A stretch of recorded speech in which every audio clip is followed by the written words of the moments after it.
Okay, so two women go to heaven. When they get there, St. Peter's given them the old tour. And he says, oh, this is great and that's great. But he says, you'll get on fine here so long as you don't step on the grass, whatever you do. So the ladies set about having a good old time. And a couple of days later, one of the women steps on the grass. All of a sudden, St. Peter appears with an ugly fella, like beard belly, sort of, warts, the whole deal. And he chains the ugly man to the woman as punishment, right? So the other woman is extra careful now. Weeks later, with no incident, all of a sudden, St. Peter appears with a real hunk of a man, right? So she asks, what could I have done to deserve this? And the good-looking guy says, I don't know what you did, but I stepped on the grass.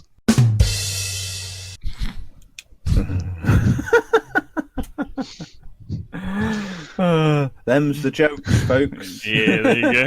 How did we get to episode 34 before anybody started telling jokes? That's amazing. Yeah. If you don't get the joke, get a friend to subscribe to the channel and ask him. Excellent. Welcome to the Fear of Anything podcast channel, where we keep you entertained, hopefully, for the next hour or so. You keep us holding our heads in embarrassment and shame. And shame. Yeah. Wow. Paps, how are you this week? I'm very well, thank you. Yeah. Oh, yeah. I'm stoked up on coffee, as you chose, not my choosing. You two chose it early on a Saturday morning's the best time for us to come around the microphone again. Indeed. I can't be blamed for this. Thanks very much for that. Devon, you're alive. Yeah, just. Just. I think this was just your choosing, Ford, not mine. I agree. Don't you enjoy these morning get-togethers? He's such a busy and popular man, isn't he? Yeah. Can't fit us in anywhere else. Exactly. Tight schedule. Yeah. I mean, it's not the earliest we've done, so I'm happy about that. No. Yeah. No, but it is the weekend, sir. Yeah, I suppose you're right. You don't need a lion, do you? This episode seems to be our Christian episode, so if you are likely to get offended by that, you might want to shut up. Shut up. No, don't get people switching off right at the very beginning, because we always say we try, even when we're discussing things of a spiritual nature, we try and do it in such a way that everybody can feel included. Indeed. Isn't it? Yeah.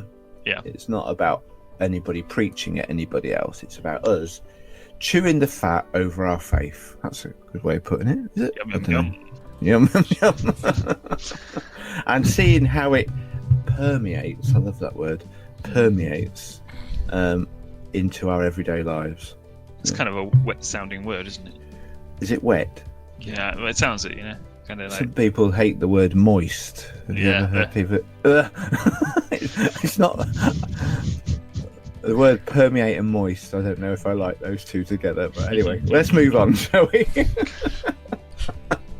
can tell we don't practice any of this. Yeah. Carry on. So, Ford, do you have any pickups? Yes, I do. Thank you very much. Our last episode, we had an Among Us episode. We did. For homework. And at the end, we... so there was a bit of drama behind the scenes. But whatever happened, we ended up playing a different game to the review that was at the end. So in my review, I said I never got to play the assassin, and I only survived once, where in actuality that was not the case. We played the same game, but a different... More games of the same game. It was still all the same game, but there was a few technical hiccups, wasn't there? Yeah. I mean... We're not pointing fingers. No. Oh, definitely not. Anyway, anyone else got anything they wanted to add? Is that all you want to say about that? Yeah, sorry about that. Continuity error. Continuity error, yeah. In as much as... you've already said it, haven't you? Yeah, that you espoused to never being the assassin, but actually you were, yeah. Yeah, like a second after. It's no good. It was a cool game. I think we all enjoyed it, didn't we? Yeah. Did anyone else have anything to add? Oh, right, okay. There's a couple of things. I wondered what people's views were. I think at the beginning of the last episode, I did happen to mention that the new Xbox was at launch. But since that episode now, we've had the new PS5 at launch as well, haven't we? And I Wow. just wondered what any first impressions might be. If you listened to, watched any reviews, what's your thoughts on that? I know you guys are more, or not so much console players, are you? You are more of a mouse and keyboard players, aren't you? Warriors, whatever you want to call it. Warriors. Indeed. The only interaction... Warriors. Nice. The only interaction I've had with the PS5 is that someone at work said they've only just saved up enough to buy it. Yeah. So far as I'm aware, it's the most popular one. I mean, you pay an extra £100 for a CD-ROM, so you can get a digital version and one with a CD in it. Wow. I did wonder about that. So you only then download any games by streaming them, or not streaming them, but by downloading them rather than having to install them. I like my game disc collection. Yeah. So if you go for the new, If you do go for the new, yeah, I'm not so sure about that. I like the act of going into a shop and purchasing a box with a picture on it and a disc. You know. Yeah. Although I have mentioned before, I do agree, by the way. But why are the digital versions so expensive when there's no manufacturing costs at all? Very important point. And I think the PS5 games are now escalating into somewhere around the £70-80 per time margin bracket. So that does seem extremely expensive, doesn't it? Which would you go for if it wasn't a budget to consider? If it wasn't a budget, then I'd get the most expensive PS5 because of the exclusives mostly. Because I can play pretty much anything on my PC, but there's some exclusives that you can't get either on Xbox What are we talking about? Little Big Planet. Ah, okay. Yeah, I just want to play Little Big Planet. And that's it.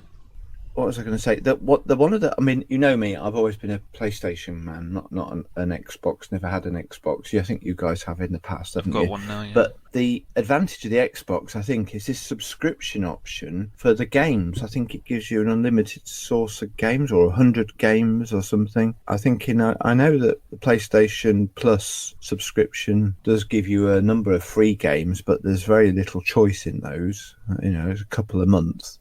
All right. So the equivalence would be about 50 months worth in the Xbox format. So that sounds quite intriguing to me, but I don't think I'd go for it still. And plus, I don't much like the look of either of the new next-gen consoles. I mean, the new Xbox Series X, not the S, looks quite good. I thought the big fat one. Yeah, like the big. It's like too very tall. big. It's They're not both very as big big as the PlayStation. Nowhere in there. No, they're both big, aren't they? Yeah. For new consoles. For so long, console sizes has been reduced, and now suddenly it's popped back up to something quite not under the countable size, isn't it? Yeah, well, they're trying to stick a lot of fancy hardware in there, so it's quite good. Because obviously, then you've got a really powerful console. You can do a lot of amazing things, but the PS5 is a bit ugly, in my opinion. Some people think it looks like an air conditioning unit. Yeah. Yeah. Anyway, it's just a few thoughts about next gen consoles. I don't know why in the show notes I wrote last gen, next gen, last gen. I think because some people are seeing the new gen as a bit of an evolution rather than a revolution. It's not very revolutionary. It's just a bit of a slightly developed. To me, the PS4 graphics were pretty substantially brilliant anyway. So I don't know what PS5 is going to offer that is so different to PS4. I see. They are quite good, to be fair. Things like frame rates and being able to play in 4K a lot better and all that kind of stuff. Loading times, I think, is a significant factor. Yeah, because they use SSDs now as well. So. And I'd be keen to find out what PlayStation do about the virtual reality as well, to see how they go with that. I don't think there's any talk about it at the moment, but I'd be very keen to see how it develops and if it's all wireless and everything. Yeah. I believe you have some more news to share. Well, the only other quick thing to say was that in the news in the UK this week, at time of recording, is that the British government, have chosen to bring forward the date by which petrol-consuming or diesel-consuming cars will no longer be available to the year 2020. I think that's right. We've got 10 more years. No, 2030 then. We've got 10 more years. That's now. That's now, isn't it? Yeah. I'm trying to forget what year it is. It's not been a good year, so I'm kind of moving on. It's 10 more years until you will not be able to buy a petrol or diesel car in this country. And I'm quite okay about that. I think that's a bit quick, though, isn't it? Well, it'd be interesting to see how they do it. It's more, the technical issues. The cars are available. It's the charging that's more problematic, I think. But how does the government have any control over that? Surely it's the manufacturers that have the say. Well, I guess the government can control what gets sold in their country. Yeah. Well, as you know, they can stop you buying. Okay. Well, whatever, manufacturers. They can stop you buying Mary Jane. Mary Jane. Yeah, marijuana. What's that? Oh, right. Yeah, that's right. Yeah, prohibitive substances. You just make petrol cars a prohibited substance, don't they? Yeah. Really? Yeah. No, that implies then that you're not allowed to own one. But they're talking about selling, aren't they? Yes, that's right. Yeah. Well, I think we might come back to that another time under our technology section. If I'm next choosing the subject, I think I will discuss that more because I've got a lot more to say about it. But we're not doing that right now because we're just in the pre-show ramble, aren't we? Yeah. The news section. Yeah. Apparently. Yeah. The news. Well, we're going to spin on then into the episode. Forwards segment subject. So have you guys ever been midway through a really great TV series and only to find it be cancelled right near the end? Yes. Yeah. That's terrible, isn't it? Very frustrating. What? Why? Yeah, it's annoying that, isn't it? Yeah. Okay. Fair enough. I was expecting a bigger reaction. Yeah. This I'm was just trying to remember the name of the one I watched. It was where everybody froze and lost. Flash forward. Flash forward, that's it. Yes. It kind of flopped at the end, didn't it? And we were all expecting a second season. We never really found out what the problem was. Anyway, yeah, that was a frustration to me. But that's not what we're here to talk about, I'm sure. For the listeners, that was what we were going to talk about, and I switched it right 2 days ago. So, Did you? But I expected someone to go, "What?" Never mind. Yeah. Okay, right. This episode, I wanted to talk, and I wanted to ask you guys about doubt and crisis of faith and that sort of thing, if you will. Yeah. Yeah. What do you think about that? Eh? Sounds good. Yeah, I'm a bit doubtful. Yeah. No. No. The reason this has come to light in my facosphere is because of celebrities. Internet celebrities, so minor celebrities, coming out on YouTube or whatever, because that's where they're based, and doing these. That's where they live, is it? Yeah. Yeah, they live there. They do these deconstructions of their faith, essentially. Yeah. Now, I asked you guys to look into it a bit, but the one I was particularly interested by is Rhett and Link. I don't know if you guys know Rhett and Link. I don't. I think I recollect his name, but I don't know anything about him. You do know him, yeah. They did. Do I? Yeah, they did some songs. Oh, Rhett and Link. Yeah.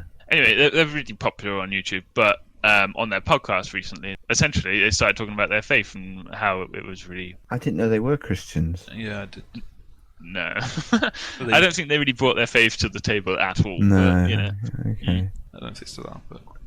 So briefly tell us, what did they start saying? What was they having a crisis, are they? Well, essentially saying we're no longer Christians because of this, that, and the other. And Okay. I believe Link is technically the more intellectual person, so he came out with all his arguments and stuff like that. Yeah, what do you think about that, huh? What, about them in particular, or about it generally? The idea of people having a crisis of faith in public, in other words, I suppose. Yeah, that's interesting. Well, thinking about, I did do a little bit. I'd never heard of this expression of deconstructing your faith, and it seems to me, on the little bit of research I had chance to do before we recorded this, that this always has happened. I think that people go through periods of their life where they start to reevaluate things, and deconstructing your faith is a new world concept, or a postmodern idea, I suppose, of re-examining everything that you thought was absolutely fixed to make sure it is fixed, or whether it's actually you only believe it because you were told to believe it. Yeah, I think people just used to do it more in private, didn't they? And now, obviously, in this day and age of social media and everybody sharing everything, a bit like we do on here, we're not that it's a problem, but we are part of that system on this podcast. Conversation and re-evaluation. The whole idea of deconstructing faith, I thought, I don't know if I like the sound of that, but I think there's no harm. Well, there is harm when people deconstruct it or reevaluate what their beliefs are and then throw everything out. I don't think we have to throw everything out. That's what some people are seeming to do. I think it's always good to be questioning. It's always good to seek further clarification. And often, as our main topic for this section is, there's no harm in having some doubts, because we don't know all the answers, do we? No, none of us know all the answers. We come to a decision on the matters of faith, on the matters of anything, because we hear what other people say. We go through certain experiences that are unique to ourselves, and we find ourselves coming to a conclusion. But yeah, what's the problem with being in a constant state of evaluating that? Often, I hope in my life that by questioning what I believe, I've come out the other end of that period. It might only be 30 seconds, or it might be a much longer period of time.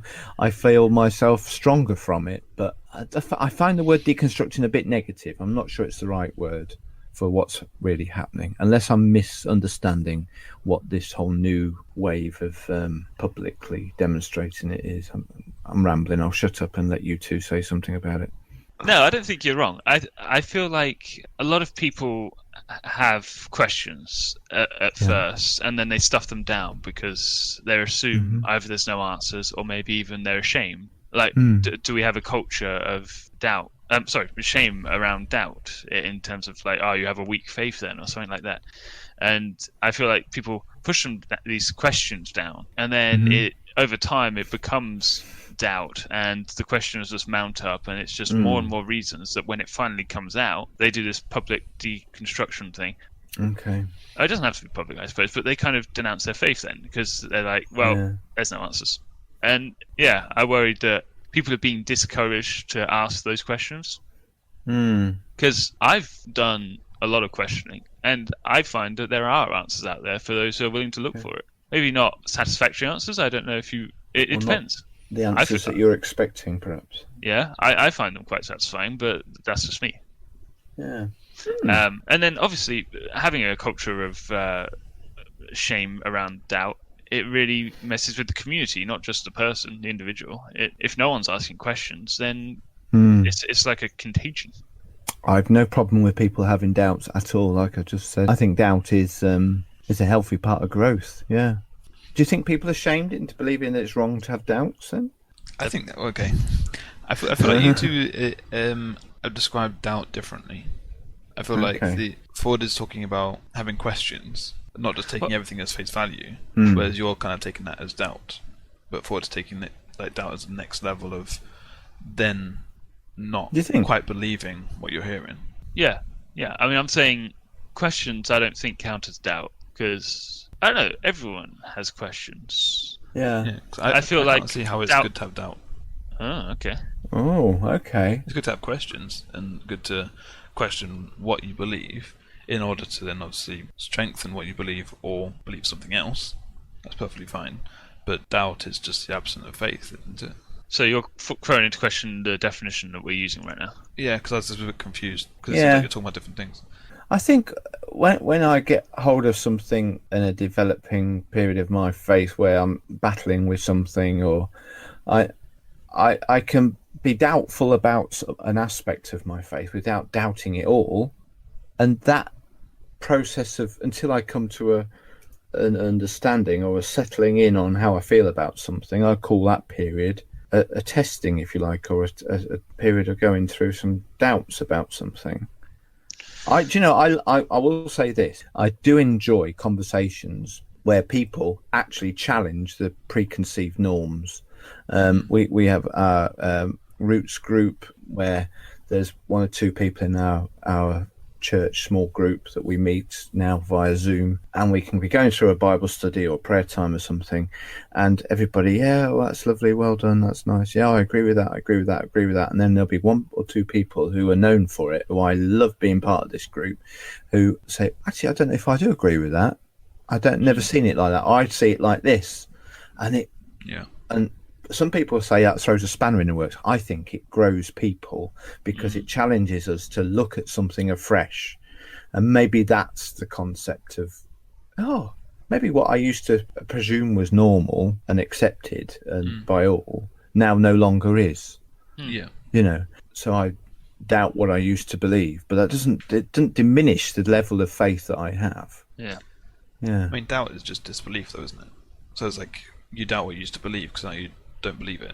So I guess it depends on what aspect you're talking about. Doubt is just something that you assume now partially to be wrong. That's the word, partially. I don't think it means disbelief. I can be uncertain about something when I doubt it, but I can to say it's disbelief is to say I've decided it's wrong. I don't yet. I'm not fully convinced, I suppose, is the right way of putting it. The thing is, you got examples like in The Shack. Did you ever watch that film? Yeah. Shack. Yeah. Yeah. I Or read the book, read the book too. I'm not a fan of the film, but the guy in it is going through serious questions or doubt. Yeah. I don't know, and we got to After realise the loss of his daughter, wasn't it? Yeah. Yeah, Caused him to have huge. Yeah. We gotta Though he realise- never was a very strong Christian at the beginning, he admits that he was more. I think in that scenario case, his faith was very much on the back of his wife's faith. I think she was the real strong Christian in the family. But yeah, carry on. Yeah, and then God comes to him in all love and sort of understanding. And also with John the Baptist, if we remember in the Bible, he's there baptizing people and calling out and saying Jesus is coming, essentially. And then when he shows up, he sees the Holy Spirit come, and they all show up. The three aspects of God show up at his baptism or whatever. And then later, when he's in prison, he sends his apostles out, or his disciples, and says, "Are you really the Messiah?" I mean, he's seen all that, and he still has questions. Yeah, yeah. And we've got to realise that, and then Jesus responds in a kind and understanding way. We've got to understand that it's okay to doubt, is what I'm trying to say. Well, I maybe think I agree with that. Yeah. depending on your definition of doubt. Yeah. I think it's this is depending where on we're what you're struggling. doubting about as well.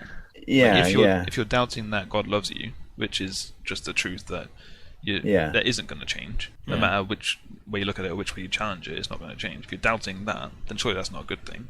Yeah, no, I agree with that. I think one of the biggest areas I can share this personal experience that I've been examining over the last few years is that I used to take every single thing I read in the Bible 100% literally, but now I've seen that a lot of it can be looked at in terms of allegory. It doesn't mean it's not true. When we know the parables aren't true, but they are They're stories. sorry, not literal, but they are true. Yeah, they're stories. Yeah, so there are some things in other parts of the Bible that are also examples or allegorical that are there to help us and to guide us and strengthen us.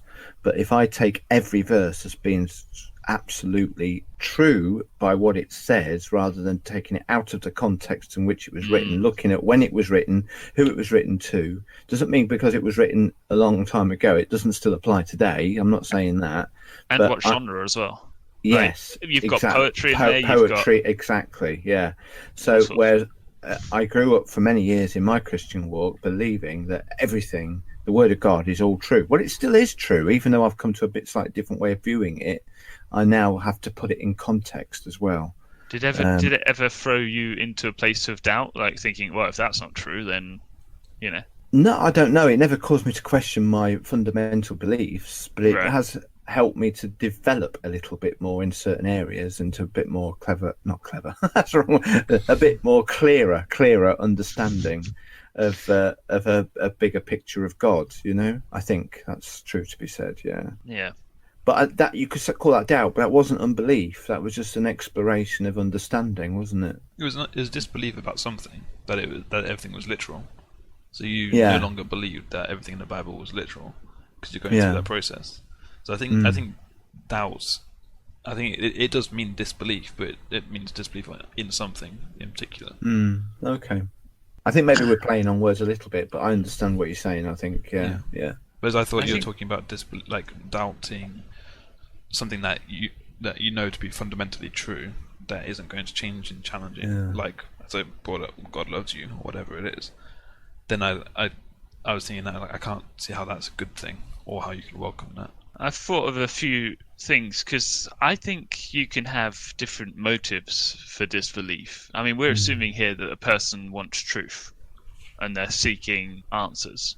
But you could, if you're having doubts or whatever, you could be indulging in those doubts, feeding them, just so that you have an out. You have a reason to be able to just go with your friends and party with your family or whatever. I don't know. Yeah. But yeah, it might not be intellectual, I suppose. You could be under sort of a spiritual attack, you know? Yeah. It could be pure laziness. Yeah. Like, It's too comfortable. Yeah, people are comfortable in where they are. It's too much effort to actually find the answers to these questions that are coming up. Yeah, I think there could be a lot of reasons, like independence or greed or pride, thinking that you're better, that you don't actually need it, thinking that you're good enough to, I don't know, get into heaven by your own works rather than what you actually, you know. So I think there could be lots of different reasons why you have doubt, I would say. But is it like the doubt we've been talking about is just like, I guess, intellectually challenging what we believe to try and come to a better understanding, whereas that's not always the case, is it? No, not always. I think often people go and ask for help or something like that. Well, not often, maybe rarely do people actually come out and say, I'm having doubts, maybe to a pastor or someone that they can trust. And they get unhelpful answers, like, you just need to have more faith, or you need to pray more, God will give you peace, you know. Yeah. I feel like, well, I don't know. What do you think about that? Oh. I don't know. Yeah, because I've probably said that to people before. I think those two things are correct responses, but that's not enough. Okay. Yeah, it's true, but not enough. Because that kind of makes it seem like it's a silly position to be in, whereas I think we need to be alongside those people a bit more and journey with them until they come to their own resolutions. I mean, we just started a couple of nights ago a new alpha course with our men's group, and we've got 13 participants on the course and 3 of us leaders, and so it's a fabulous little group of men. A good half, maybe 6 to 8 of those men are not yet Christians. Oh wow! And as we went round the Zoom room, excuse me, the Zoom room, many of them were very open about their uncertainties about all this, you know, but were willing and open to come and find out more. You know, some of them are married to Christians, some of them are not, some of them are single, you know, and they're just like, come on, let's see what this is all about. And that's what the alpha course is perfect for, people to explore the meaning of life and be on that bigger journey, you know, asking those important questions, the questions that some people don't even give any time for. You know, they'll spend more time planning a holiday than they do thinking about where they're going to spend eternity, you know. And so if that's when we were going on holidays, you know. Yeah, so we commended each of those men on Thursday night and said to them, well done for being here, you know, and being part of this. And, you know, we're not necessarily going to try and brainwash you or convince you against your will. We're just going to take this journey of exploration together and see how you feel when you come out the end of it. And any choices that you might make will be your own, you know. Yeah. I guess they're there because they had doubts. Yeah, exactly. They know there's something else, or they know that there might be something else. They're doubting their atheism. Yeah. Oh. They're seeing something in other people. Yeah. Oh, did you like that? Yeah. Which is true. You can do that, can't you? You can doubt your atheism. You can doubt any fundamental point of life, can't you? I also wonder sometimes what sort of Christianity do some Christians have, in terms of, like, you can have like a works-based gospel, like Devon just mentioned a little while ago. You can have this sort of fire. Earn your way, yeah. You can have this sort of fire insurance kind of view of the gospel, in terms of like, I just, you know, I was told I need to get into heaven. I'm paying my bill, sort of thing. You know, is your gospel biblical and stuff like that? And I think, you've really got to self-reflect. I feel like I've known of men who thought that by volunteering to cut the church lawn, that will guarantee them a place in heaven. Because they're doing their good thing for the church. Wow, is that true? Yeah. I'll be around later. Is that all you needed to do? We got the best cut lawn in the parish. Wow. Sorry, I'm lighten the mood a little here. Yeah, carry on. Very good.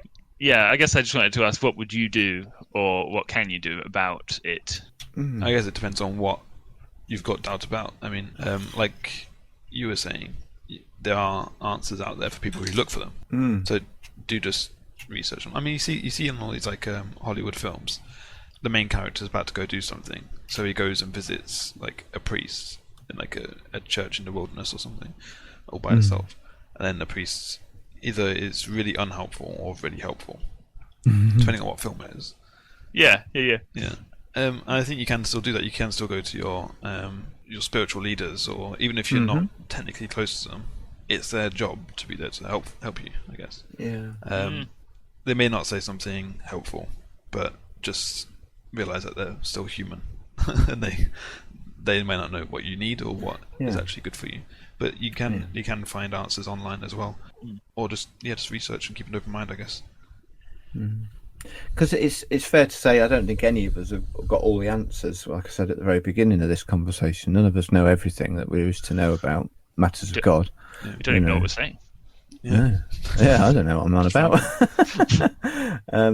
And one of the things that came up in our Alpha course meeting I might reference it a few times during the next few episodes, was that people can be intellectually astounding on matters of Christianity and other religions, but have no faith at all. You could be 3 years at Bible college, do a seminary on theology, and come out of that still an unbeliever. And not. Wow. You know what I mean? Because that's intellect. That's not about relationship or about a heartfelt relationship with God. Yeah. And that's the difference, I think. And I think for me, it's coming to a point where I have to accept that I don't know everything, and I don't need to know everything. I know as much as God needs me to know at this point. And as I'm walking on that journey of life, that sounds such a cliche, doesn't it? That I'm gradually experiencing and walking closer to him, and finding out more as time goes on. I can't get all the answers, and there's a tendency, and what I've got to be careful of when I'm speaking to these not yet Christians on the Alpha course is I can't impart everything I've experienced in the last 30-something years of Christianity into them all in one go. They've got to take that journey for themselves as well. And it's dangerous to try, because you boom overload, and it's just too much. So, but the one other point, and I'll shut up. I think sometimes if I find doubt creeping into my life in any particular area, I've got to realise that it's okay to. I use this expression. It might sound a bit weird, but to doubt the doubt. Because the doubt itself might not be true. I might be feeling those doubts because there's some kind. I think Ford's just mentioned about spiritual attack. Not all the thoughts I have are my own. Sometimes thoughts come up, are put there from other sources that are not my own. Yeah. That doesn't mean I'm what do you call it? Schizophrenic. It just means that as Christians we understand the spiritual nature of a man, and well, mankind then. All right, mankind. Yeah, the spiritual nature of mankind and womankind. Humankind. Controversial. Is that we're spiritual beings and we're in touch with the spiritual nature of God, but also there is an anti-God spiritual force out there as well who might be planting thoughts in our heads as well. That doesn't mean, at the excesses of that, there is schizophrenia and psychotic stuff going on, but at the root of that is somewhere else other than God, And obviously you could be having doubts as well because as a root of somewhere else.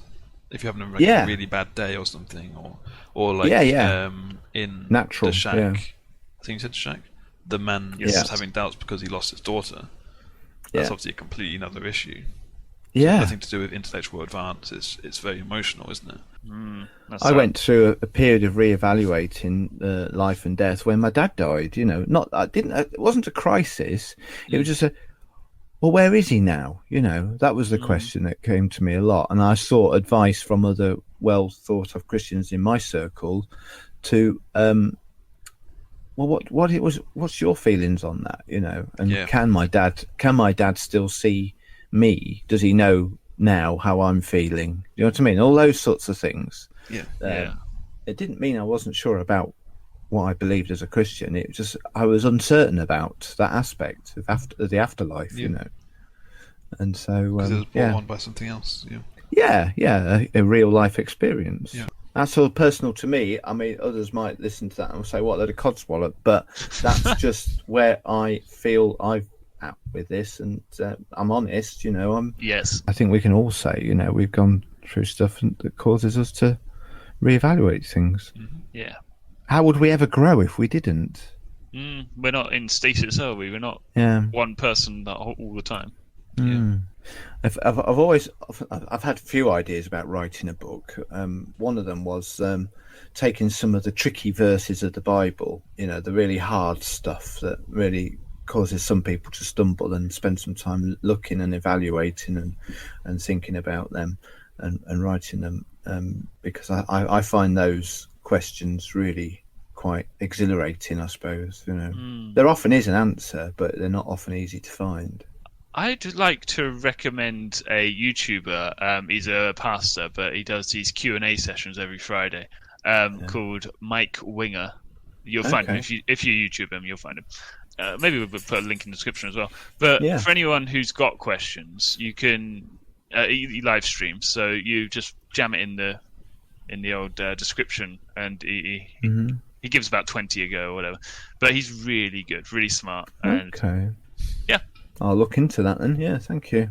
Also, he's got other videos on all sorts. So, he doesn't just live stream and do Q&As. He does all sorts.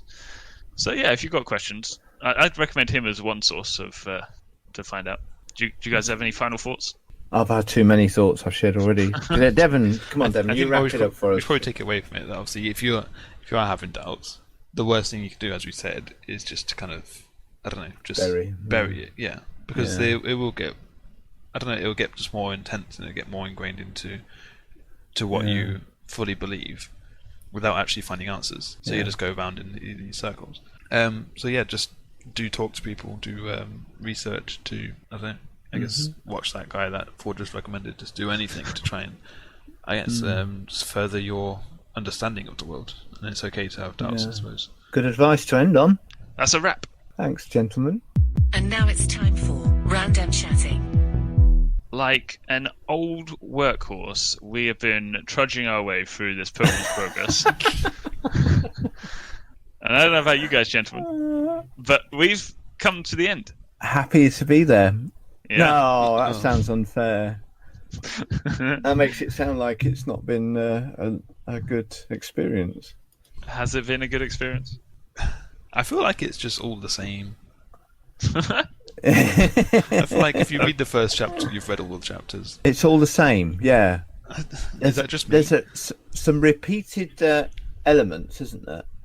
Themes, would you say? I think when we first began last night, I made an effort to re-listen to the three previous times we've come to talk about this. So I think four episodes on it is plenty. Although the percentage of the book that we've got through until today that we talked about is quite small. I think we got about 25% through the book. But there is recurring themes. I agree with you. Yeah, but maybe that's a case of John Bunyan. Not June Bunyan. kind of going over stuff to emphasize a point, perhaps. I think a lot of these people the Christian is coming against, they're the arguments of the day in the intellectual sphere, essentially, and he's trying to rebut, that's a better word, rebut their arguments in this narrative. And because we don't know the arguments of the day and the context, I feel like we're a bit out of touch. And That's the kind of feeling I got anyway. That we're sort of Although- not getting the whole story in terms of what he's trying to say with this. You could see today's world reflected in it still, I think. Mm. I could connect and relate to some of the things that were being talked about. Yeah. Anyway, some interesting things happened in this last half of the book. So we got a fight scene. That was pretty interesting. Yeah. Oh, what with the giant? That was Beelzebub, wasn't it? He comes flying in. Oh right, yeah. There was And two then- There was two. Yeah. giant despair as well at the Downton Castle. That was after I think the Beelzebub. Yeah, so Christian's walking down this path, and then all of a sudden Beelzebub comes up, and they have a little fight scene. Apollyon. Oh, not Beelzebub. Sorry, excuse me. Yes. A demonic dragon-like Apollyon, which represents Beelzebub, I think. Yeah. Okay. I think he said it was a servant of Beelzebub. I can't remember. Yeah. That's probably why I'm getting confused.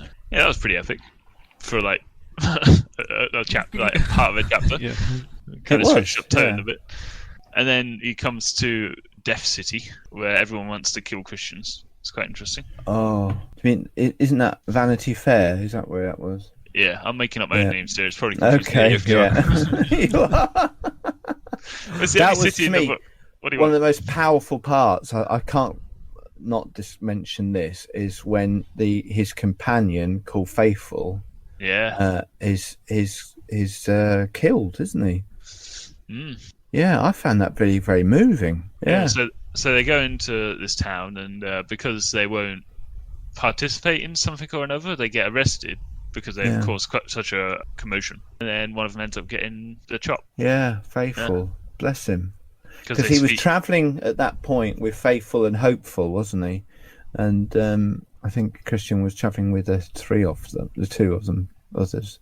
And it's Faithful's, dies the death of a martyr. Very powerful scene when I was listening to it on my audio book.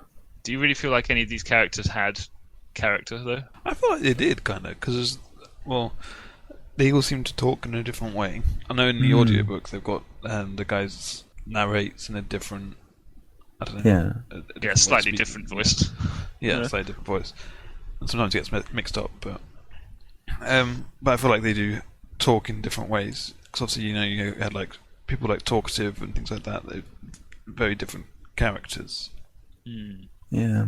So I think they did that okay, but I don't know. Yeah, and then they get out of the city. They run into some angels or something, and they give them a key and a map. Yeah. And then they go to this. Oh yeah, they go off the road or something and get caught in the giant's territory and thrown in prison or something like that. That's right. And they're there for days being tortured And until they realise they have a key. Yeah. They expected the giant didn't want to kill them, did he? He wanted them to kill themselves, which is interesting. They got real dark. Yeah. Yeah, because they were actually thinking about it, weren't they? Christian was going to kill himself, and then Hopeful comes up and says, "Hang on, no, let's not. Let's have hope." Yeah. Because it's whole shtick, Apparently, the key. I'm just reading now. The key was called Promise. That open all the doors and the gates of the Doubting Castle. I mean, Using how did the they? key. How'd they forget they had that? I don't understand. Yeah. Well, maybe the problems that faced them were too daunting to, Yeah. I've been looking for a key around the house that I've realised was in my pocket all the time. Oh yeah, okay, all right. Yeah. Have you never done that? For days. Well, no, not for days. Must be tortured because you're in there.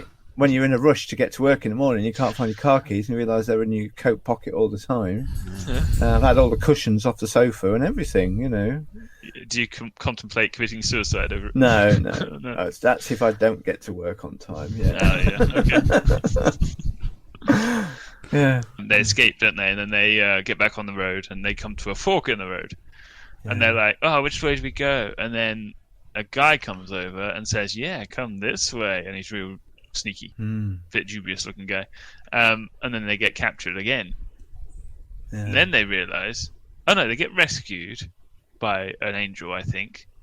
And then they say, "Didn't you have a map?" And they're like, "Oh yeah, we had a map." It's like, these guys, They're just what are you carrying thinking? stuff. They don't even know what they got. Yeah. Yeah. It's insane. But you've played video games like that before, like on PUBG, and you think, oh, I've had grenades all this time. I could have used them to clear that room, and I forgot I got them. That's a good Yeah, point. but you're not there for days getting tortured. It's like, surely you think, okay, what can we do to get out of here? Such a big backpack, you forget what's buried at the bottom, don't you? I'm making light of it, but yeah. Any other thoughts? And then they carry on, don't they? And then there's a chapter-long conversation. It's so long. Yeah, it's Who's good. that with? There was a very powerful one. I've forgotten who it was. I think it might have been Ignorance. I'm thinking of. Yeah, there's so many different characters in this, and you feel like my criticism of it, and it's not for me to criticise one of the greatest works of literature in the known world. But that's what we're doing. But that's what we're doing, yeah. But I think my problem was, yes, I completely understand what you're inferring, Ford, or Devon, was it, who said, oh, I've read all this again and again and again, is that all these flawed characters that they keep bumping into, and they are all flawed except for the probably Hopeful and Faithful were the two positive ones that jumped out at me. There may have been others, I forget now. Yeah. But all the flawed characters never seemed to get a chance to change. Christian, who was, let's be honest, at the beginning is meant to be a pilgrim who's on this journey of discovery, seems to suddenly find lots of wisdom without it ever being imparted to him. He's a great discerner of character, to each person he meets. And he often, like when the talkative bloke, which I mentioned last time in our previous episode about when we discussed it, Faithful's very close to being deceived by talkative, but Christian says, no, that's not the, he talks good talk, but the blah, blah, blah. And I thought it was the other way around. No, it was that way around. Yeah, Faithful's the one who's nearly deceived. And there's a few times where Christian explains to Hopeful certain people that they've met what's really going on in the background. Yeah. And it's there to teach us to look out for that kind of person in our lives, or to not be that kind of person in our own lives, It's a way of explaining the different characteristics of the human nature, I suppose, and some of the flaws that we find ourselves battling with, or for more information, see our earlier conversation. And so you didn't see the Christian's character development. I just felt, yes, that's the way of putting it. He went from being a virtual kind of novice in all this to suddenly having all this clarity and wisdom and understanding, and he knew. I don't think he was ever surprised by anybody. Near the end, a good chunk of his journey, he was the one who had the upper hand on, or clarity on whatever was going on. Fair enough. Because he was the voice to us, wasn't he? Or his experiences were how we were connecting, because the narrator was telling us his journey. And so I just think, I wish in the real world it doesn't quite work like that, does it? We meet people, and they're not called by their characteristics, are they? They're called by ordinary names. So there's some amazingly cleverly named people, aren't there? What a surprise that Pliable or Envy. What a surprise that Envy was so envious. Yeah, I think like we just said in the previous segment, people aren't so one-dimensional. People change, they flux. But obviously, it's done this way for the sake of the story. Yes. The pacing is crazy bad. Yeah. Do you know what I mean by that? It's a book. It's a film book term. But one minute we're going along and we're having a fight scene, and the next minute we're having a chapter-long discussion about theology, and then the next minute we're getting captured or something, and we're contemplating suicide. It's like the author's not spacing these things out in a believable fashion. There's a lot to cram in, though, I suppose. Maybe you tried to put too much in. Yeah. There we go. We're being negative. But you enjoyed the book when you started reading it. I'm surprised that we seem to have appreciating it less now towards the end. No, I actually do. The ending was actually probably the best bit. Yeah. Because I didn't have to do it anymore. But apparently you only read up to the end of Pilgrim Christian's journey, didn't you? Yes, I think the second part was written later as Oh, was it? as a sequel. Where we watch or read about, or listen to rather, Christiana, that's the Christian's wife, and the children. Yeah, he Great takes his 4 children. Christiana, yeah, very creative, yeah. But to be honest, I got more to say about that, but I will hold back because I know I'm probably the only one. I haven't finished listening to all of part 2, but there's some interesting concepts in there. Yeah. But when he gets to the Celestial City, in effect, he's now arrived in heaven, hasn't he? And he's dead. Yeah, he's This dead. is the whole thing. That are we led to believe from the beginning that he is on an actual physical journey, or is this something that's happened as part of his journey through the afterlife? Oh, purgatory, that sort of thing. Yeah. Oh. Had he died before the beginning of this journey? But surely he can't fight for salvation once he's dead. Depends if you're Catholic or not. Yeah. So why did going to look for the Celestial City? I mean, there was Atheist, wasn't there, that he met coming the other way, and Atheist mocked him and laughed at him and said, "There's no such place as the Celestial City. What, you're wasting your time," and just kind of carried on. But if there was a physical place called the Celestial City that they both, him and Hopeful, arrive at, then why would arriving there mean he's died? Why couldn't he find it as a sort of the end destination of his pilgrimage? Because it's a metaphor. Oh, there you go. But it meant the end of his life. Yeah, I guess. Yeah. But the It's point is, you give up your life as soon as you become a Christian, don't you? Yeah. There you go. But he left his wife and kids behind. Yeah. Well, yeah, but he's always going to leave them behind. Until the sequel. Yeah. I think I'm going to carry on listening to it. I've got about another 3 hours of listening to find out what happens to Cristiano and his children. I do think, though, the writer, he caricatures his villains, as it were, like Atheist. Where was he? Yeah, he was one of the last people to be introduced. Yeah. It was a bit of a half-baked sort of character for an atheist. If I was an atheist and I saw that, I'd think, well, he's just making fun of me. Essentially, he's not even representing my views very well. Do you not think? I thought he made arguments that were quite connected to today's. Maybe you're right. Oh, you might be right. I just took it as if that it didn't. I mean, he feel... scoffed, and we often see atheists scoffing now at the Christian faith, didn't they? Yeah, I guess so. Yeah. He brushed them aside almost. Yeah. He didn't want to engage in any deeper, meaningful conversation, did he? No, not at all. But maybe the modern atheist would be more willing to do that, perhaps. Anything else you want to say? No. Okay.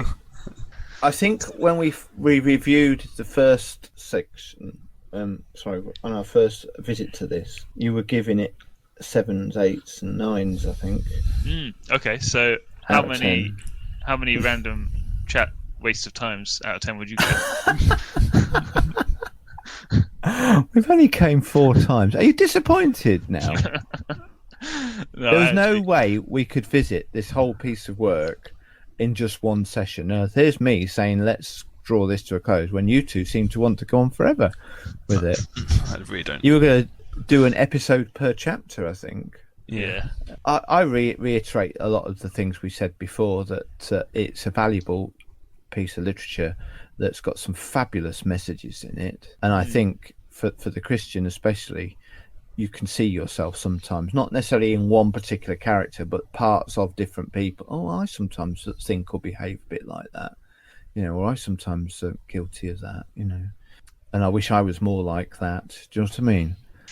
I think personally I give it a 7 random chat waste of times out of 10, because at first I really enjoyed the idea, the gimmick of him he's putting forth his theology in a narrative, an interesting way. But way before the end was I tired of it felt really bad the way he was doing it by the end.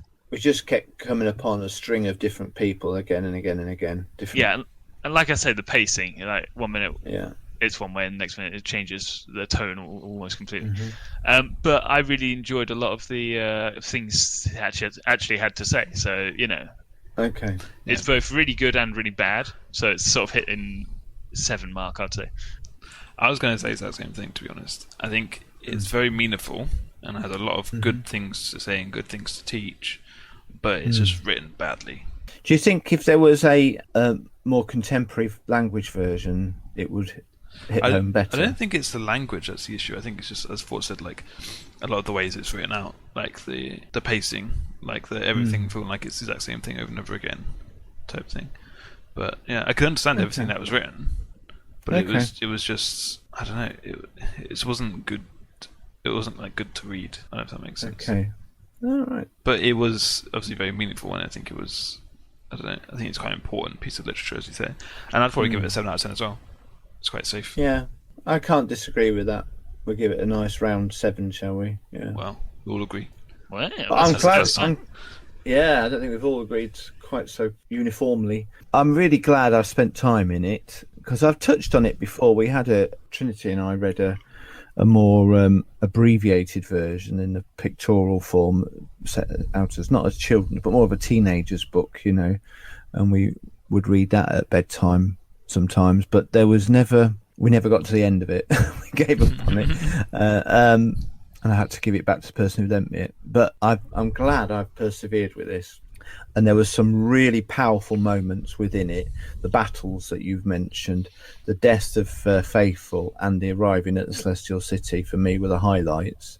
You know, some of the way that was written was really well put together. And I don't know, I enjoyed it, you know. I don't think he's a bad writer per se. He's just bad at structuring stories. Structure, yeah, okay. Yeah.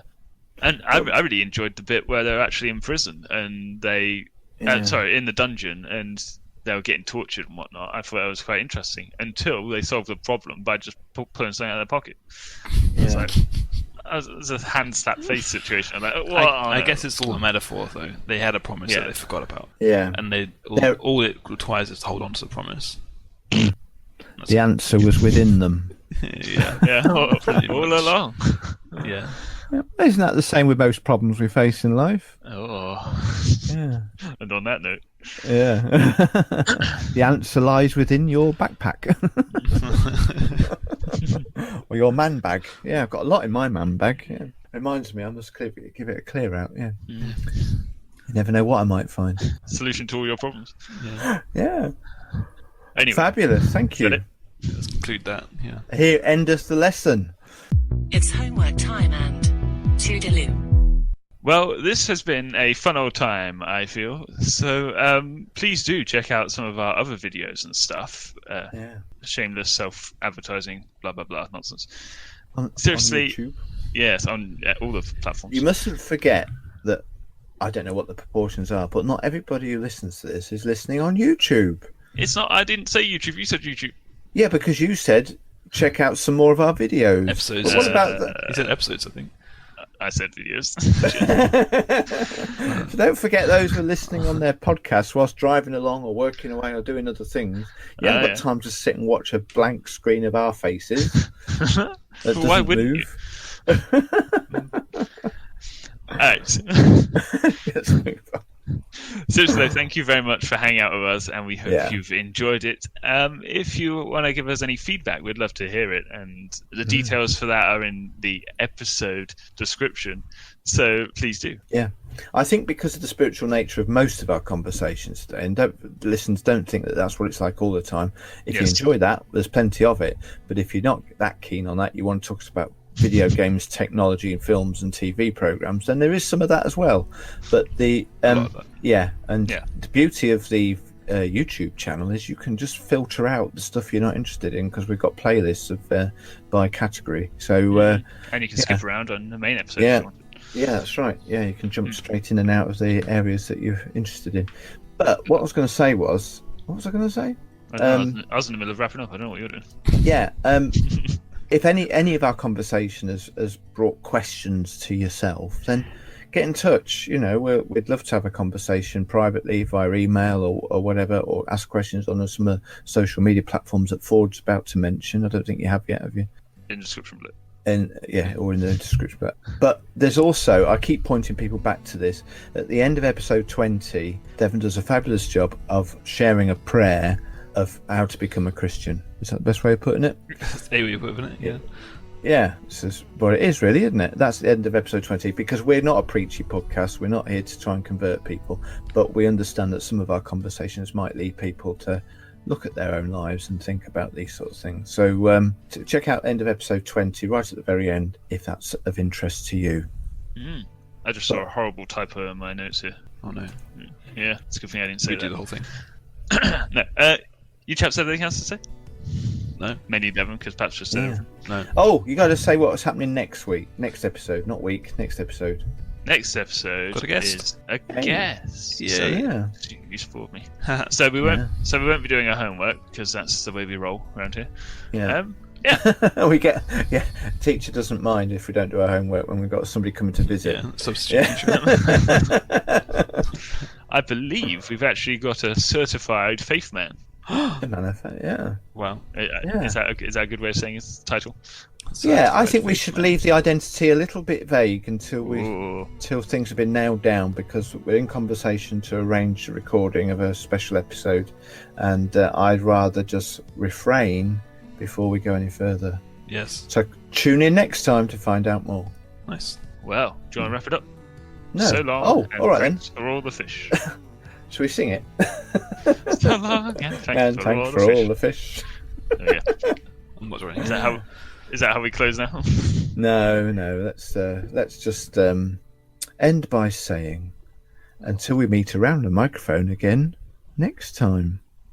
Bye. Bye. Bye.